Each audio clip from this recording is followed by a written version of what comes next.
नमस्कार दोस्तों, आप देख रहे हैं लक्ष्य बिहार न्यूज़। और अभी हम फिलहाल हैं गर्दनी बाग में। और पिछले कई दिनों से जो है रहमांशु सर और अ, अमन जी और बहुत सारे लोग जो है यहाँ पे धरना स्थल पे बने हुए हैं। और फिर भी न्यायालय और बीपीएससी वाले को कुछ समझ में नहीं आ रहा है। तो रहमांशु सर भी हमारे साथ हैं और इनसे पूछते हैं सर से कि क्यों हमारी बात नहीं सुना जा रहा है।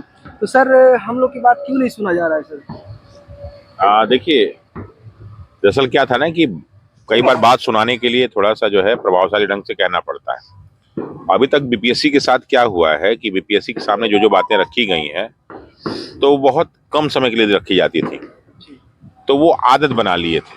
जैसे क्या है कि BPS right now BPSC is a habitual offender, जिसको बार बार होता है ना, बार बार गलती करने वाला।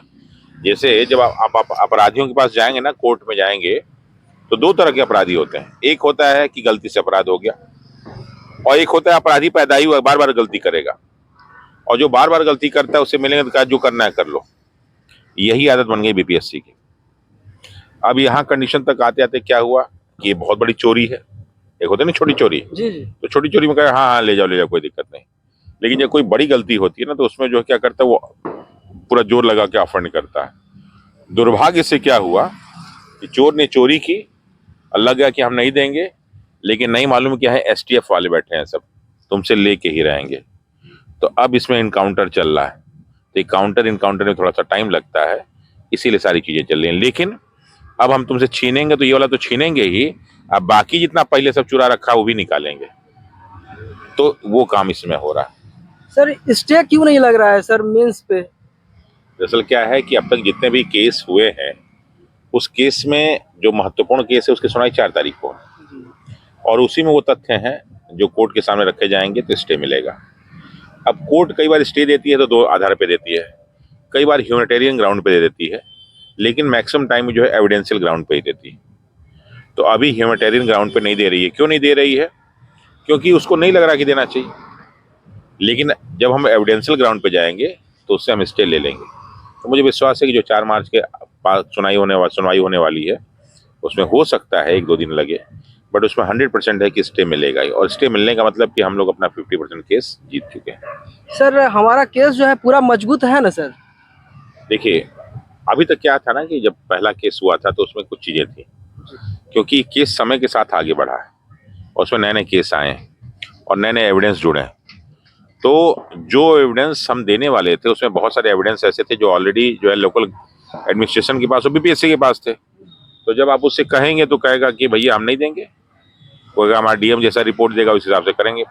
अब डीएम अपना रिपोर्ट तो हमको देगा नहीं, या तो डीएम पे इतनी कड़ी कार्रवाई की जाए कि भैया सही से रिपोर्ट दे, या फिर बीपीएससी का ये जो एग्जाम हुआ था बाबू परीक्षा परिसर में या कहीं भी, तो वहाँ जो सीसीटीवी कैमरे लगे हुए थे उसका हमें जो है रिकॉर्डिंग मिल जाए। लेकिन वो सारा का सारा रिकॉर्डिंग तब मिल पाता है जब कोर्ट कहती है, और कोर्ट को हम अभी कन्विंस नहीं कर पा रहे हैं, तो ये प्रॉब्लम है। दूसरा जो एविडेंस की बात होती है उसमें दो तरह के एविडेंस होते हैं। एक एविडेंस वो होता है जो आपको नॉर्मली फोटो हो गया, इवेंट की सारी चीजें हो गई, ये सब मिल जाता है। दूसरा होता है सर्कमस्टांशियल एविडेंस, कि अगर ये है तो ऐसा हुआ होगा, ये है तो ऐसा हुआ होगा। तो हम लोग पास दूसरा वाला है, पहला तो है नहीं, क्योंकि पहला कोर्ट से मिलेगा नहीं। और जो दूसरा वाला है बहुत सॉलिड है, तो हमें लगता है कि उस आधार पे हम लोग की बात सुनी जाएगी और स्टे मिल तो जाएगा। सर, आप लोगों को तारीख पे तारीख मिल रहा है सर? क्योंकि ये 9 बार तारीख मिल चुका है। कहीं 4 तारीख को फिर से तारीख तो नहीं मिल जाएगा सर, 10वें बार? नहीं, देखिए क्या है ना कि अलग अलग केस है। जैसे क्या होता है ना, एक एक केस नहीं है, ये अलग अलग केस है। तो जब हम केस कर रहे हैं तो उसमें बहुत सारे क्वेश्चन अराइज कर रहे हैं, तो उसके लिए जो है सामने वाले को, विपक्ष को मौका देता है काउंटर करने के लिए, साहब इसका जवाब भेजिए आप। तो मान लीजिए एक केस इन्होंने किया, अब उसका जवाब भेजिए, तब तक हमने दूसरा केस कर दिया, इसका जवाब भेजेगा, तब तक तीसरा केस कर दिए, इसका जवाब मिलेगा। तो ऐसे में कोर्ट क्या करती है कि सारे के सारे केसेस को क्लब कर देते हैं। अब ये इनका दूसरे जज के पास गया, मेरा दूसरे जज के पास गया, इनका तीसरे जज के पास गया, तो मालूम चलेगा कौन सा ही व्यक्ति देख रहा है सारा केस, तो वो देख रहे हैं।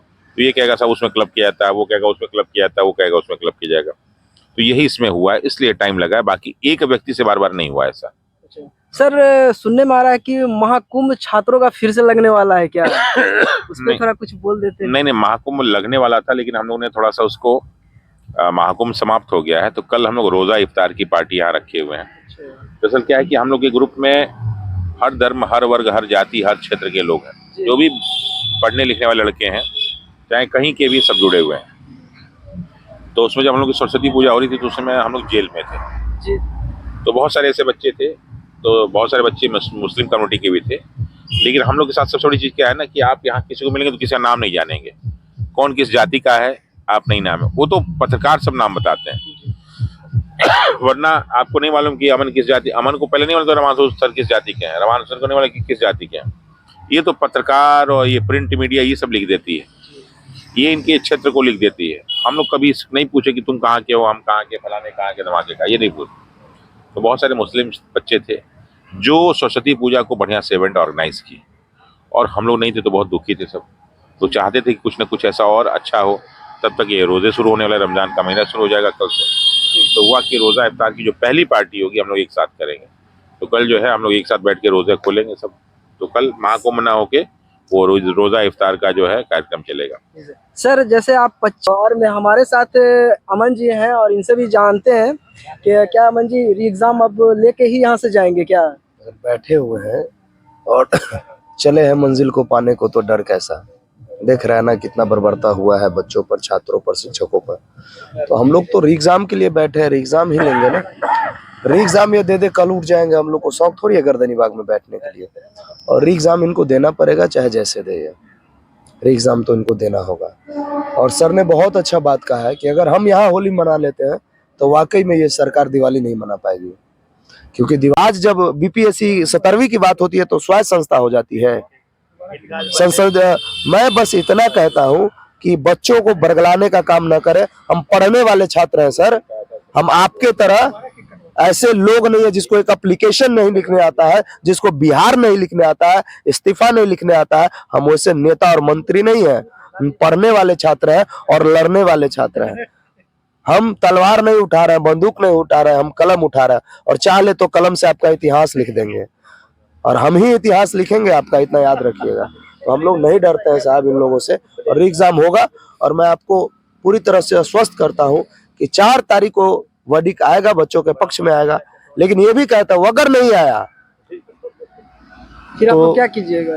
यहाँ पर वो तो हमारी रणनीति होगी आगे की। लेकिन मैं इतना जरूर कह दूंगा, फिर बिहार सरकार का कोई भी नेता, मंत्री, विधायक छात्रों को कहर से बच नहीं पाएगा, आप देख लीजिएगा जी।